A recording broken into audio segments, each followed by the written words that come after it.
Welcome to The Cynical Developer, the podcast that helps you to improve your development knowledge and career through explaining the latest and greatest in development technology and providing you with what you need to succeed as a developer. We've recently launched our Patreon page, which can be found at cynicaldeveloper.com/Patreon. If you aren't familiar with Patreon, it's an easy way for those who are interested in this show to help out by simply pledging a small amount each month in sponsorship. Now that could be as little as $5 a month, which is about £3.80, or as much as you like. You will enable us to dedicate more time creating more content to help you, including videos, more blog posts, and even more shows. So if you can, head over to cynicaldeveloper.com/Patreon and get involved. In this episode, I wanted to talk to you about talking to non-technical people.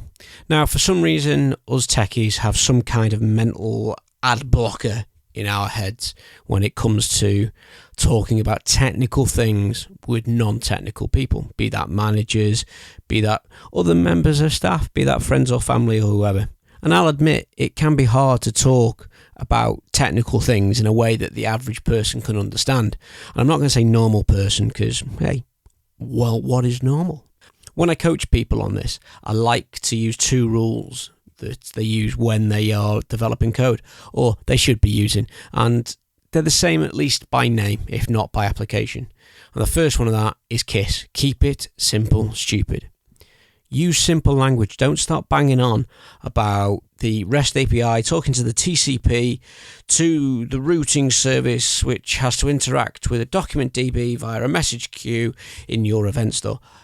I don't know what I'm talking about because that was utter garbage. They don't know what you're waffling on about. They don't care. And in most cases, they're either going to get angry because you've made them feel stupid, or they'll just ignore you.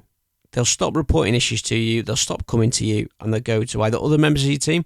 They might even go to other businesses. So keep the words and the language that you use as simple and concise as possible.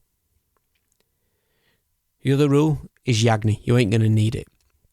Don't talk about all the tech that you're using to solve their problem. Don't talk about how it interacts with it, all the different pieces, how it provides a solution. The client doesn't give a damned rat's ass about it. They really don't care that the issue is caused by some third-party library. They just want to get the bug fixed, or they want this new feature put in. And if that means that you've got to change out some library or change the way that you're doing it, then so be it. Just go and do that change. And that can be frustrating. I get that. And that sort of leads me on to the third tip, which is be patient with your clients, because these are the people that will be paying your bills or reporting to your bosses and making sure that you've still got a job. So don't get frustrated with them. You know, when they spend 15 minutes describing a problem to you and it turns out that the problem was that you simply misspelt a page name in a hyperlink. Keep it cool and carry on.